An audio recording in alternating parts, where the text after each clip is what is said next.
Game number one, everybody! Megatron versus Optimus. No, it's not a Transformer battle. It is the HGCF.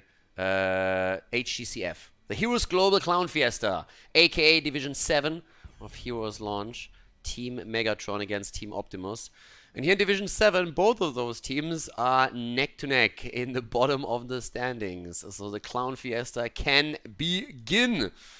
Let's get the show on the road here. I'm kind of excited for this one. We casted both of them in the past. Both of them have some special strategies. As White would say, special tactics. And should be good. I'm expecting fireworks from this series. Towers of Doom also starting us up as the first map here at the HGCF.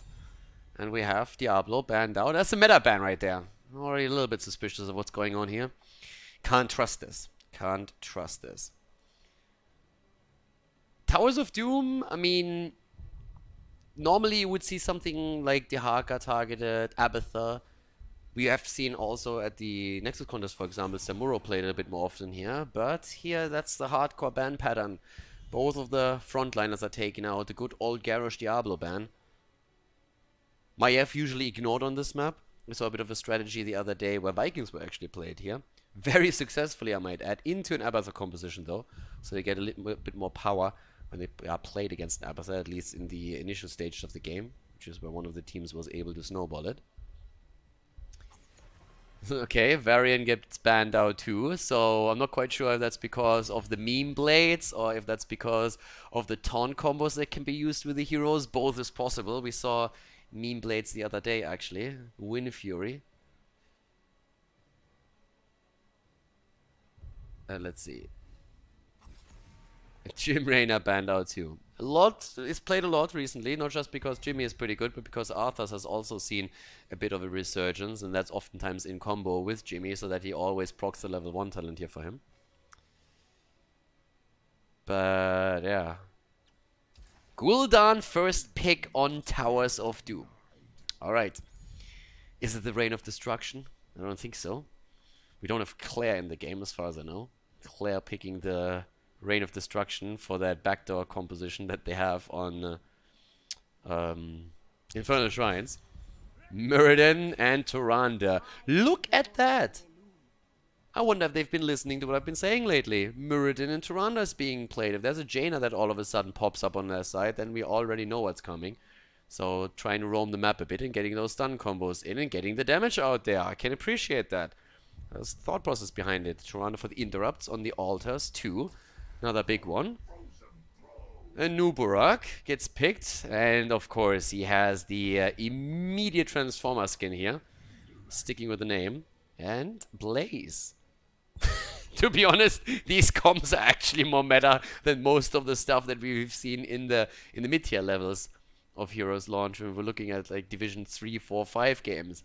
So up to this point at least, it's pretty solid. Normally you wouldn't go for Gul'dan as a first pick on Towers of Doom, but hey, a Nuburak Blaze, Gul'dan, this is still fairly much so down the meta road. Ban against Draga even with this. I'm also worried about the picks.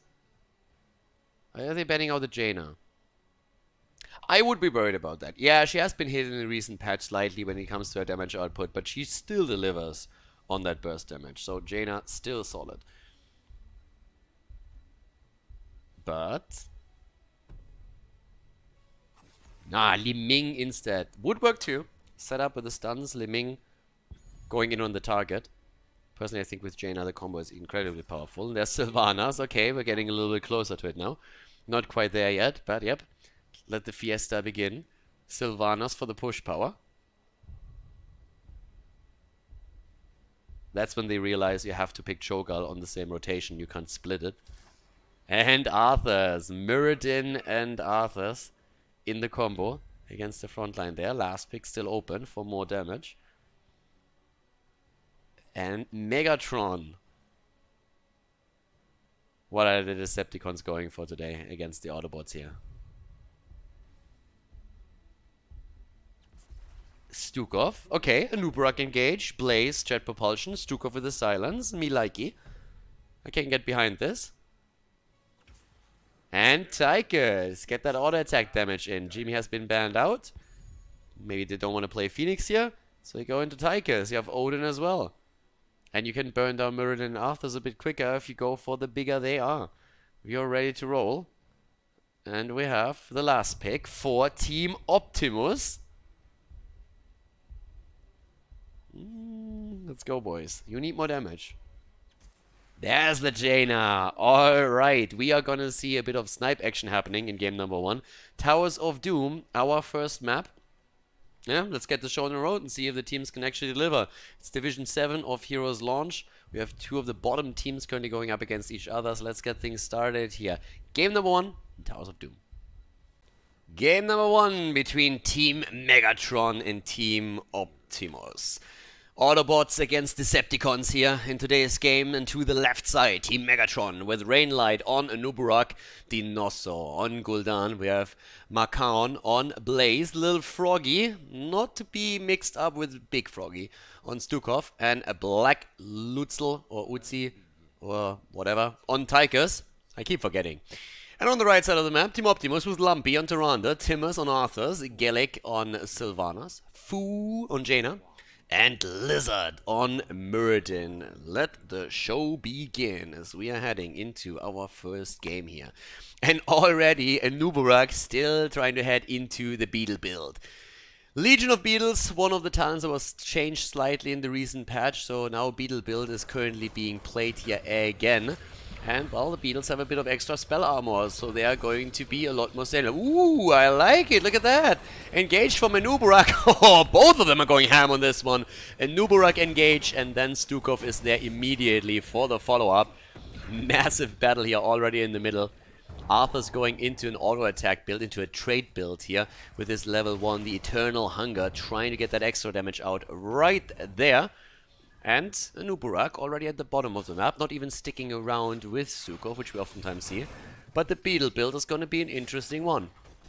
It's actually also interesting that considering that he's playing a Beetle build, they banned out Li Ming over Jaina. I mean, Li Ming has the reset mechanics that oftentimes teams want to get rid of in the lower tier because they feel it can snowball the team fights too heavily. But it's still one of these things where I could, with that hero choice, seen them play differently. Now, oftentimes Li Ming is played against the Nuburak because of this integrate against Cocoon, which is still a huge aspect. But Beetle build in particular would soak up a few more shots. So there's like pros and cons for it. Stun from Lumpy here. Doesn't have his level 4 yet, so he can't really stack just yet. Stun comes in. Normally do it a bit differently. You're trying to go into the burrow charge first before you head that out. We're seeing still pretty heavy pressure there in the middle. Attempt from Tyrande. Well, a quick stun. That didn't quite work out for them. But we don't have what we kind of expected to see in the draft. I'm not seeing anything where they're rotating with those stun heroes trying to get kills. So we have Muradin and Jaina, for example, getting a camp for their team. Normally, when you have a composition like this, you can still take a camp, but you would expect Tyrande to more so join those two and then rotate as a 3 or even a 4-man on the map and try and get kills around the stun composition. So late rotation from the blue team down to the bottom left to get their own camp. Level 4 talents are dropping in the meantime, and that gives us the bigger they are against Arthas and Muradin. So trying to get that extra damage out there. Not a full Beetle build, by the way. Instead, we're seeing the Shed Exoskeleton currently on level 4. So a bit more movement speed for him too. Arthas is doing pretty well with the stacking here on his trade. He's sitting at 5 stacks. So he first of all wants to complete his quest, sure. But then the endless stacking going to continue. And Arthas now also with the Deathlord on level 4. So more of a Death Coil focus. Very different from what we're usually seeing from an Arthas build. Again, the wave forward on Sylvanas. Always a tricky moment because, well, you don't have a escape tool available anymore when you do that. And that can backfire against you if all of a sudden you get ganked upon. In terms of alters, we have currently still the one at the top left, challenged pretty easily. Everybody starts to rotate slowly down towards the bottom of the map, where Fu is trying to turn in, gets hit by the corruption. Okay, more stacks, and even Muradin is already burned down.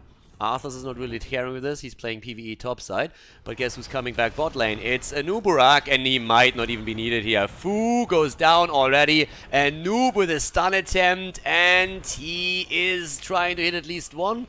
Where's that Impale? Did he use that Impale? Didn't even see that. I mean, they get the altar anyways. But now they're getting Muradin, and there's the Impale, and this one hits. 2 kills against 0, as the Decepticons are starting to take the lead in our first game. Oh, and Tyrande gets blown away too. Now keep in mind, during all of this, while we have a 5-man push at the bottom of the map, Arthas is doing his thing in the middle and at the top lane. He's rotating. He's being a big boy, trying to get experience for his team. Starts to rotate down now. Not sure why exactly that is, but okay. Both of them pass by each other like ships in the night. Blaze misses the jet propulsion, Arthas misses the howling blast, so pretty much we're even at this point. Level 7 talents are now in the hands of both teams, and on level 7, look at that. The targeting excision is being taken here by Stukov. With his level 1 talent, I expected him to also spec on level 7 into the lurking arm, but we're not seeing that. So not quite as aggressively going into that Anuburak stun into a silent setup that I was expecting here. The Leeching Scarabs on level 7 now, continuing with that Beetle build here, trying to get some extra sustain through that. And in the fight, we're already having that coming to play. Jaina's a bit low again, activates the camp too. So mercenaries are starting to participate in the fight as well. Rainlight with another attempt at a stun. This time not working out for him. And Gaelic still with a wave directly forward, trying to use the festering wounds here to his advantage. And of course also attempting to help stacking the level 1 talent, which is another big move. Oh, double stun, it was a good one. And Gaelic is low and down, doesn't have the escape here any longer, and has to move away. In comes Blaze with a big double stun. Oh my god, the corruption is beautiful, and that's another double kill, isn't it? And Nuburak goes in, hits 1, hits 2, and that is 6 kills against 0 now. I always knew that the Decepticons were stronger. They're doing so much work here. That's another big shot fired. 36 points against 28, an entire level lead. There's the next altar coming through, and bam! With that, they're also moving into the bot lane right now, and it is just bad times being a Transformers fan, at least if you're for Team Optimus, because right now, level 10 is going to be there in just a moment, and they also claim the tower bot lane. Those beetles are helping to even soak more shots, but of course, obviously, with the minion wave pushing in, that isn't even your biggest concern. Horrify now chosen on the talent choice. I would expect them to try and defend this a little bit more aggressively at the bottom of the map once that it's won. So they should try and make a rotation back down once that's the case. I at least hope they will. With level 10 abilities in particular, they can use an Uberak to dive in deep and drop that cocoon and force a fight on it. So right now, with that wave, they should move in and try and force the battle right here. An Uberak diving in, dropping the cocoon and going for it. But not the case just now. Starting to move in. Where's the cocoon? Not used yet. Oh, jet propulsion. Beautiful. The Horrify as well. They're about to drop Muradin. He goes down, and now it's just Tyrande that gets body blocked. What a slaughter in game number 1. Damn. Arthas is still doing what he's supposed to do, rotating between the lanes to get the experience. But the rest of the team, the 4-man, it can't not really contest. More shots are fired thanks to the mercenaries here. The rotation to the top side, and we have 5 bell towers under the control of Megatron, and only 2 are being held by Optimus at this point. They have the level 10 abilities. That at least is a bit of a silver lining here on the horizon as they're trying to make the play, even setting up a bit of a trap. Muradin, on the other hand, shows bot lane. Okay. So that means you can pretty much go into a fight up here top, especially once the Nuburak is done with the channel. Ring of Frost, everybody moves into it, and that's that. Down goes the combustion Blaze. Who needs a bunker if you have combustion? But yeah, I think Jaina's pretty happy here because she actually didn't hit the Ring of Frost, but everybody started to move into it, so that is something. 3 shots fired against 5. Massive lead still for Megatron, but the chase is on and the Nuburak might fall. He's trying to escape here. Jukes and jives a little bit. Stukov trying to heal him up, but Rainlight, just as he finally has his own burrow charge available again, he's taken out. So now we have at least a few kills on the side of Team Optimus. They're going down completely without a fight, but they're still far behind. I mean, they're on half the points on the core, but with the help of Sylvanas, they can now reclaim the bottom bell tower that has been taken earlier. So We see it go for a boss at the top. With the vision granted at the bottom of all 4 heroes, the blue team is saying, guys, we can still make something happen here topside. So they're starting to move in, trying to take the boss. Maybe a little bit late on it, but the rotation doesn't really happen. Timus does not play around this either, and that is the boss claimed, and therefore another 4 points off the core of Team Optimus. They are down to 12 now, and you know what? Arthas doesn't even react when he sees the boss taken, which is probably the funniest part about it. He sees the boss claim, he's like, that's fine. Doesn't realize there's any second a big rotation coming his way, and that takes him, of course, out too. The second you see a boss like that being taken and you are right at the top of the lane, you need to get the hell out of there. That's one of those moments where you say like, okay, I'm out. They need to rotate down too, though, unless they want to go and trade for bell towers, which they definitely can. I mean, with all of the setup, if you're having a Nubarak with this too, you can dive in with the minion wave, spawn a couple of beetles, you just go for a trade, that's fine. Problematic is that we have the altar spawning at the bottom of the map. So now the red team is at least able to cap this bell tower up to the top. We have another bell tower taken too, so it's an even exchange. But the altar is ready, and that means that we're now having 4 shots off the core of Megatron. So they're kind of sacrificing this a little bit. 3 shots, actually. Okay, my bad. This one was a little bit too late. They could have delayed it, but yeah, so 3 shots only. Still a worthy trade. I mean, you trade a boss for 1 altar. That's pretty much what happened there. We're still seeing with level 13 talents now also the healing static, and here's the potential fight. Dive into the back line. Alright, the stun hits. No cocoon used yet. Actually, there it comes. Onto Muradin and getting burned down by Arthas. Fight not really starting too much, but a nice jet propulsion right here. The Horrify! And again, they're walking into the ring. Jet propulsion and combustion. Jaina goes down. Muradin is on the run. So is Arthas. And the jet propulsion hits Muradin again. Lizard is trying to get away here, and the healing static helps him out. Arthas, then again, is starting to drop low, and he should fall here. Maybe Tyrande can save him. And oh, barely. Close call. But Arthas is saved. A lot of damage coming through. Arthas. And he's dead. And he's not the only one. Gul'dan dies. Tyrande falls at the counter engage. And Lizard, does he have the jump? No, he does not. 15 kills against 4. And 15, nearly 16 on the levels for the blue team. Team Megatron doing the work. Bot lane, bell tower, that's something that they would love to reclaim now. Jaina is already starting to be a little bit busy up at the top. Personally, I'm questioning why Sylvanas is not with the top and why Sylvanas isn't here and helping out with that. Because they need her there for sure. And it's a triple altar phase, so now you're again looking at an even exchange in bell towers. But who's going to claim those? Because if all 3, for example, would end up in the hands of Megatron, then this game is over. Unlikely to happen, but I mean, we've seen crazier things. There's already a channel. This is going to be easy. Channel top left, so they're going to trade 2 for 3. 2 for 1. Yep. Blaze can move away now. Should be fine here. But actually starts moving back in there, trying to make the play here. Combustion, baby! The ring! And now Blaze in trouble. A cocoon being used again. Horrify being used too. Blaze still able to get out as the Stormbolt is just a little bit too far away. They're trying to turn it against the bug, and the beetle goes down. The cockroach has been stormed, but Tyrande is surviving since Turkus doesn't have the grenade ready, apparently. Stukov also attacked. Tychus actually gets away, and Sylvanas falls. No way. No way. Gul'dan takes Sylvanas down. Tychus survives, and Stukov does too. That was crazy. 26 points against 4 on the core now. And I mean, the damage output here in particular, you look towards Gul'dan and he's delivering. Of course, Sylvanas by now is also doing solid work. Her level 1 gets stacked more and more to give that out with the Shadow Decker too. So right now we have 124 stacks already on the level 1 talent here. For 15, by the way, for Arthas on this quest.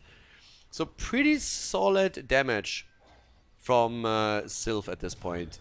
Looking really, really strong here with that. And as the game continues, she might be able to stack that even more. The big problem, of course, being they're down to 4% or 4 points on their core. So now we have position already taken. Even talents on the other hand.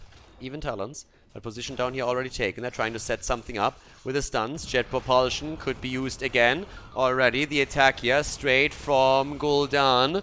Trying to make this happen. Ring of Frost, yep.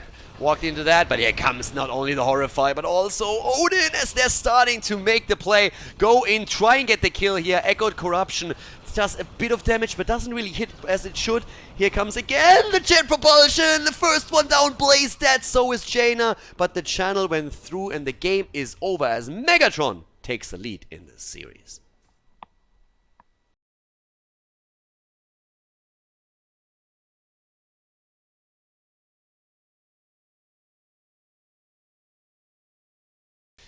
Game number 2, everybody! The Decepticons are in the lead. Team Megatron with a victory on Towers of Doom. Optimus, can the Autobots come back? It's a big question. While we're talking about this, by the way, just saying it, unfortunately, all of the Transformers movies are complete shit because Michael Bay is insanely incompetent and the only thing that the guy can depict are explosions and American flags. Thankfully, the new movie that he didn't direct is actually not half bad, or at least brings the Transformer feeling across a little bit. So Bumblebee, definitely a thumbs up from me. Might not be a perfect movie, but definitely captures the Transformer feeling a little bit. With that little off-rant here, we're now heading into our second map, which is, as you have already glanced at the start here to the top, Infernal Shrines. Again, the tanks banned out. Diablo, nah, don't want to deal with them. Oh, the ban on Asmodan. Can't have that Asmodan in here. It's a little bit too tricky when those globes come through. Again, I haven't really seen an Asmodan that had a huge impact in any of the Division 7 games yet. Whenever Asmodan was picked, for some reason, they kind of forgot that he needs to stack in order to become good. So I'm not sure why the hero is banned out all the time, but you have to be afraid of that guy.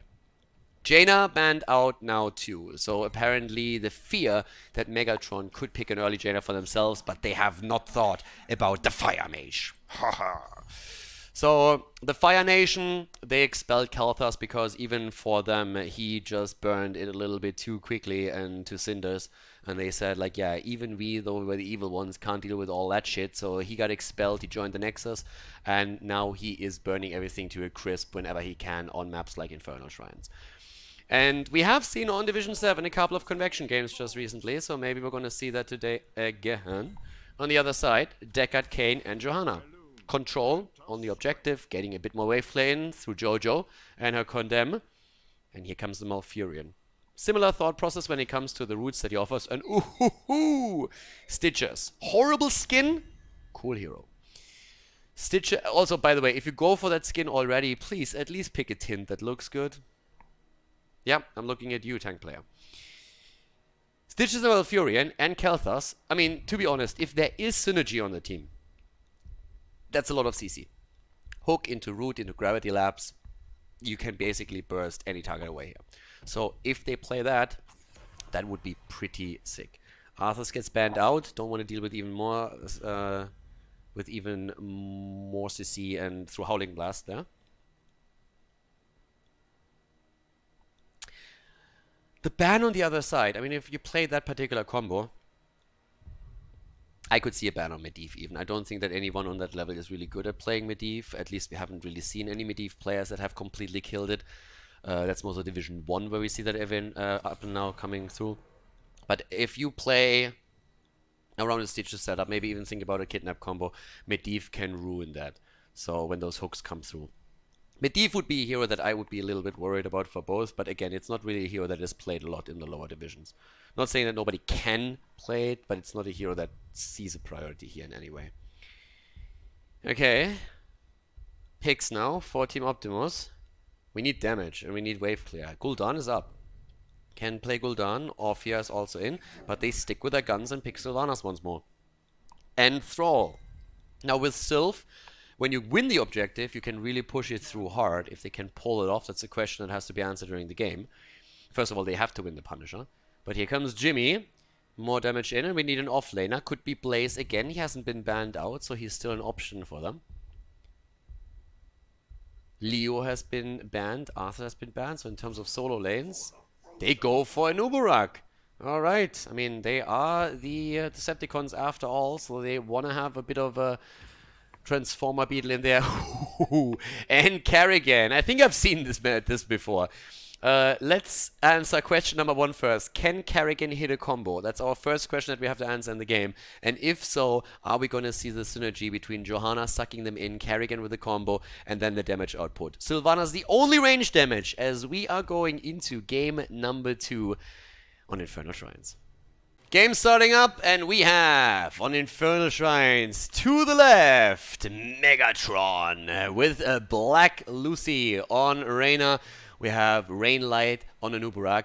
Dinosso, Mamma Mia on Keltha. Salami. And Stitches played by Macaon and Lil Froggy on Malfurion. On the right side of the map, Team Optimus going up against them with Lambi on Deckard Cain, Lizard on Johanna, Gallic on Sylvanas, Fu on Kerrigan, and Timmers on Thrall with the Echo of Elements as the level 1 talent choice here. So, no Trash Lightning from him, but instead we're going to see the attempt to head straight into that second charge of Echo of the Elements of the Chain Lightning. There's, of course, Stitches to consider. If he starts getting the hooks through right now, that would be a problem. But Kerrigan is already waiting in the shadows here. Waiting for the engage. He finds it, and there's a combo, baby. And the combo hits, and that's the end of Kelthas. Down. Didn't pick Convention in the first place, so that didn't really matter too much. But, well, if he had a stack, he would have lost it right there. Talking about stacks, 4 already for Sylvana. She's like, okay, that's a good start right here. And yeah, Kerrigan can hit combos. That's the first question we needed to answer, and it's the first question that we did answer.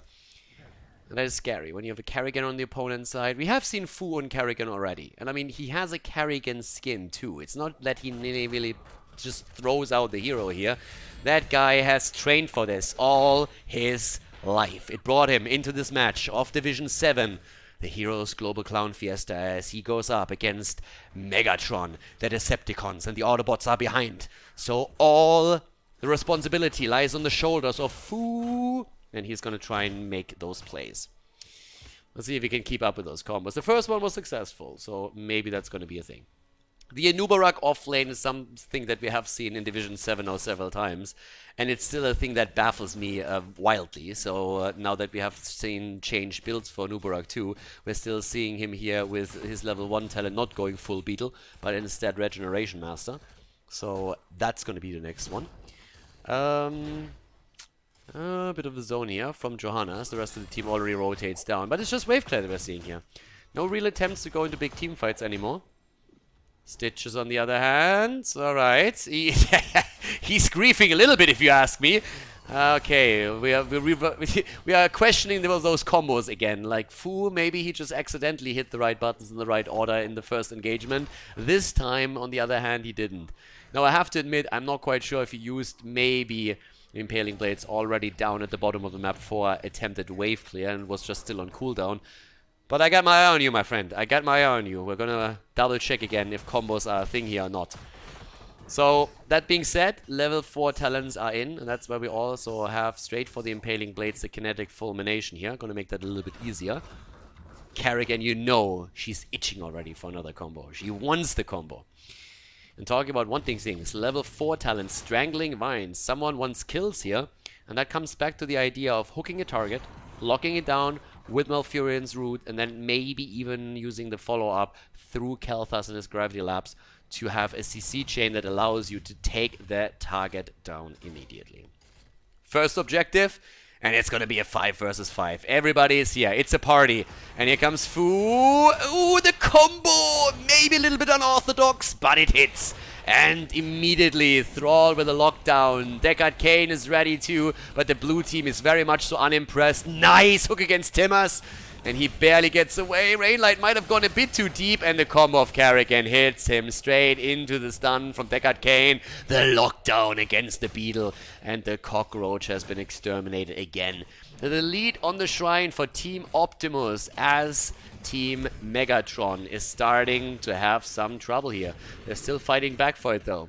They're not impressed. They're in a 5 versus 4. It's like, we don't care. Here comes Kerrigan again. Combo. Ooh, that was a good one. Straight onto Malf. And the follow-up from Deckard Cain is beautiful. They kill Kerrigan, but it's a 2-for-1 trade.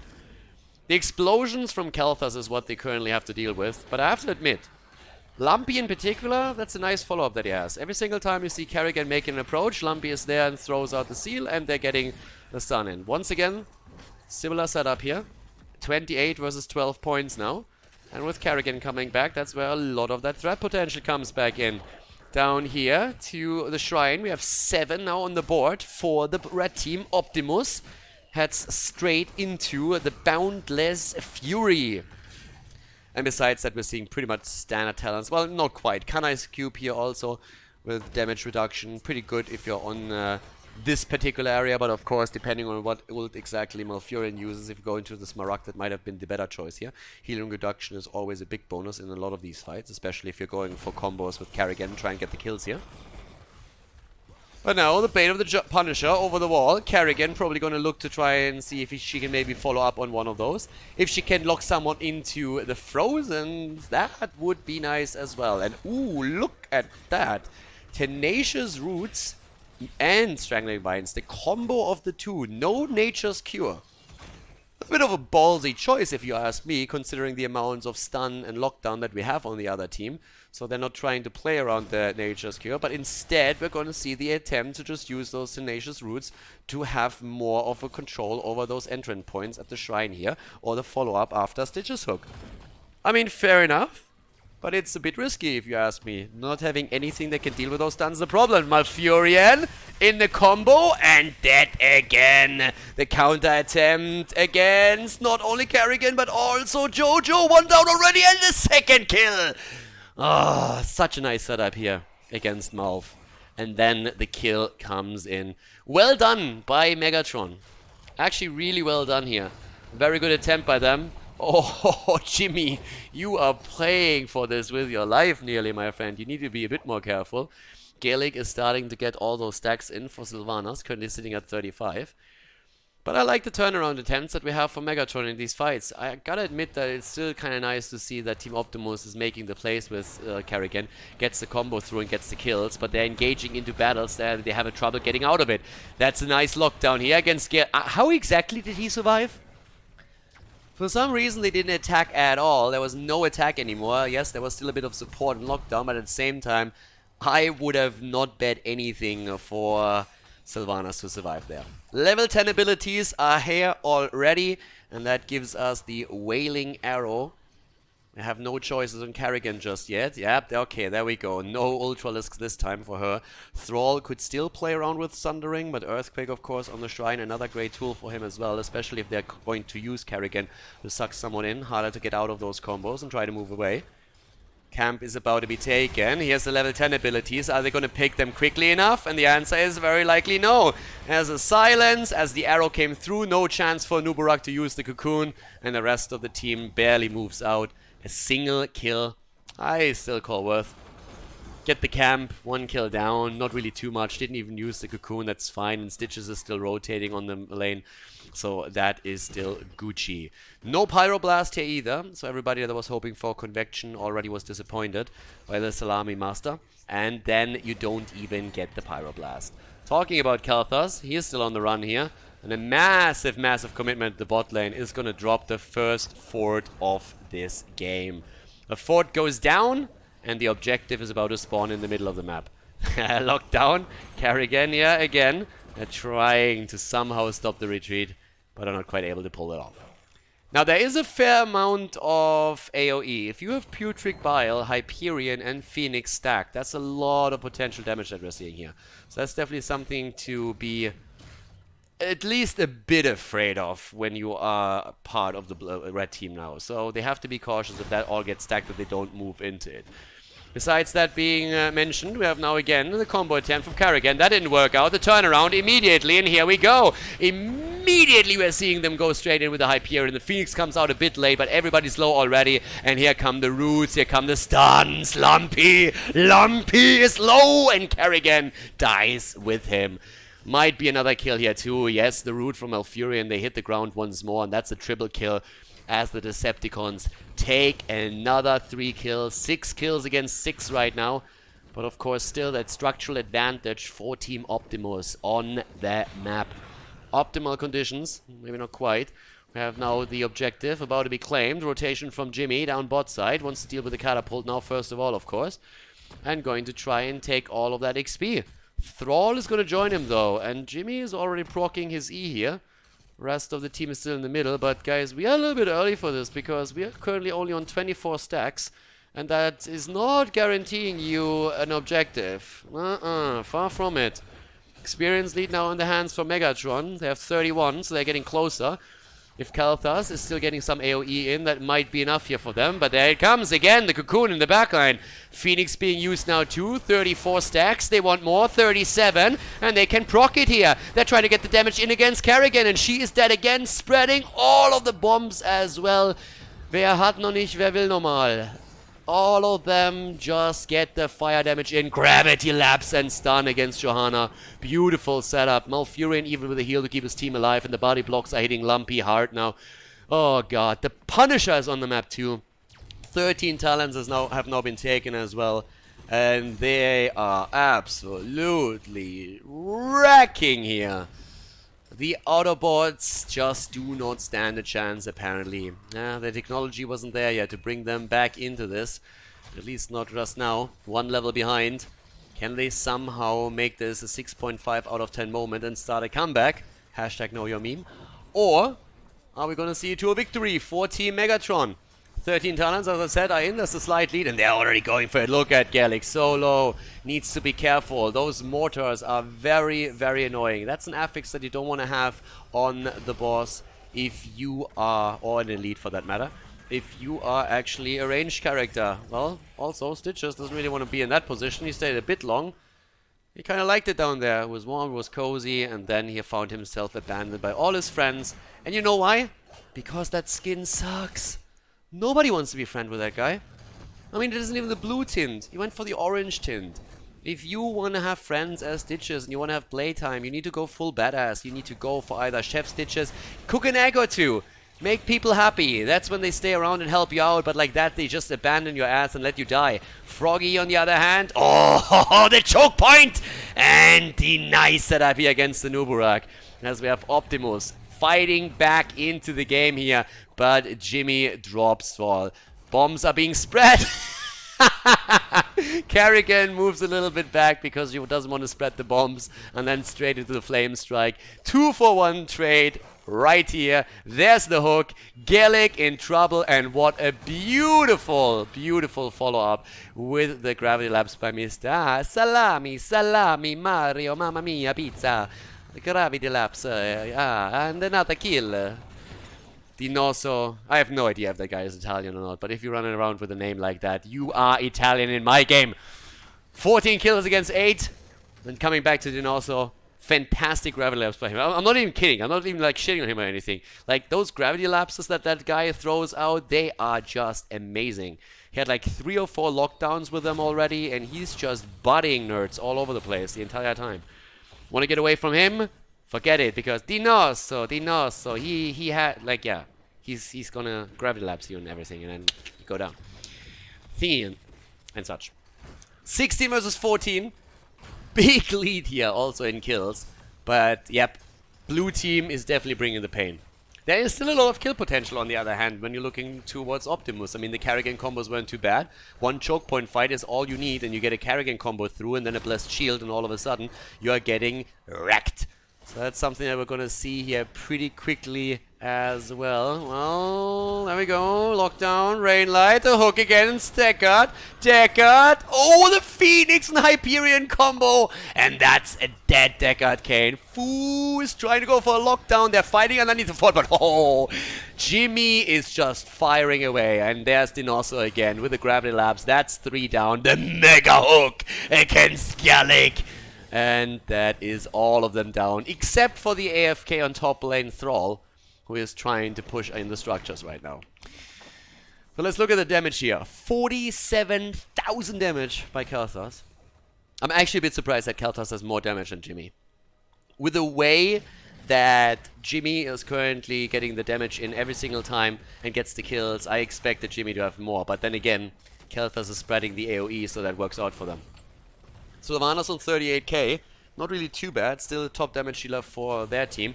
But now we're having the bottom attack, and Sylvanas isn't quite there yet. I don't think they can go for the keep here, but they opened up the wall, and that's at least something. Top lane, on the other hand, Thrall needs to move away from this. Timmers, quest completed, of course. Talking quests, by the way.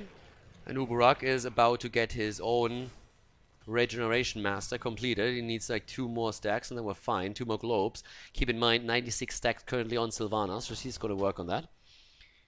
And there's 16 versus 16. The talents are finally even. The entire time the red team was fighting without them. Here comes the choke point. Didn't I say it? I told you choke point. Look at this. Look at this. Look at it. 2 down immediately. I have no idea how Froggy moved away from this. He frogged out of there. Kerrigan dies, which is... I don't even know what to say about that. But yeah, 2 kills against 1. Could have had 3, but they didn't.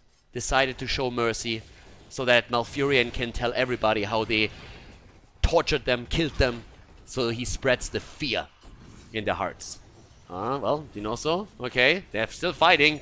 And Kel'Thas is getting the damage in the entire time here. And I'm not gonna lie, but that Malfurion has also some nice lockdowns. Here comes Thrall again with the level 16, completed now 2, and down goes Kel'Thas. Kel who? Exactly. Timmers on the run. Rainlight thinks about playing frontline. And Uburak diving deep into that backline here. But that battle isn't quite over yet. Also, Jojo is soon gonna have the blessed shield back. But yeah, they go for it now. That game is wide open. Wide open at this point.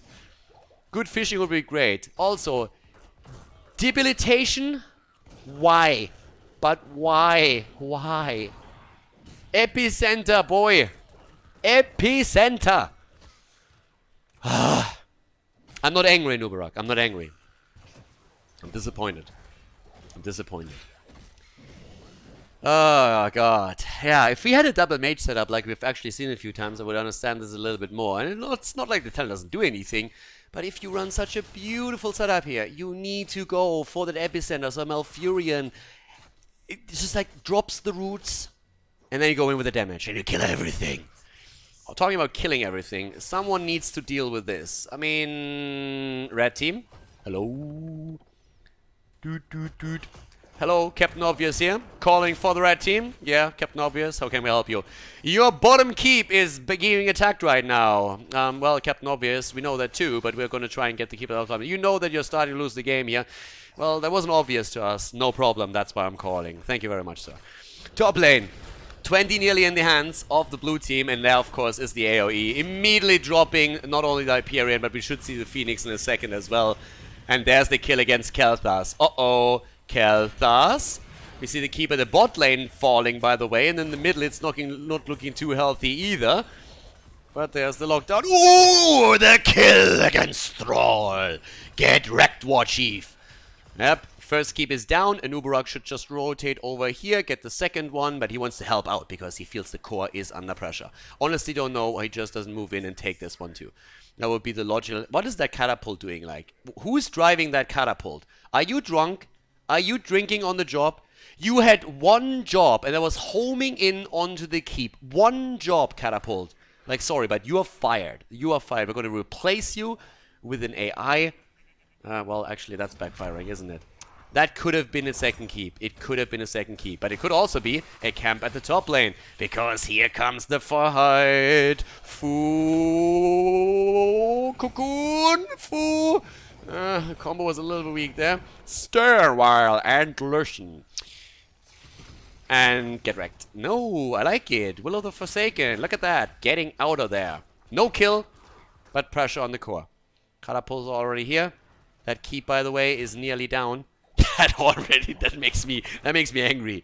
And Uburak, you had one big chance here. First you take epicenter, then you don't take the keep. How am I supposed to trust you from here on out? How am I supposed to trust you, my friend? Master of Flames. Fury of the Sun, well, would have loved for him to take Ignite, to be honest. But yeah, Pyromaniac still. Either way, they want to go for core. They have level 20, and that's... Why would you go mid... Like, what? Why do they go core? Why not mid lane and drop the keep and then go straight for the objective? Well, they might win this after all. Arrow. Yeah, silence the auto-attacker. That's important. That has to have priority. Silence the auto-attacker, then he can't attack anymore. Attack straight on the lizard. Ooh, Carrigate is in trouble again. And she's down. The 20s are there. Lucy's running. Thrall gets stunned. And again. Look at that, Stitches. He might have an ugly skin, but he is hitting these hooks and he's hitting them hard. So if you can't core, then please at least take that. They're going to try and core. And they might be able to. But if you decide that it's not worth it, please at least take the keep. Do me a favor and just take the keep. You have 30 seconds to take the keep. Just take the keep. Really, guys, like, I'm telling you, just take the keep. Alright, they're going in again. 20 seconds. They're making the next attempt. Jojo with a suicide. Yeah, she's down and now they can go core.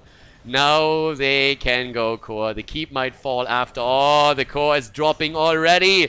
It looks like the Decepticons are winning this war. A 2-0 victory over Team Optimus at Heroes Launch Division 7. GG and well played.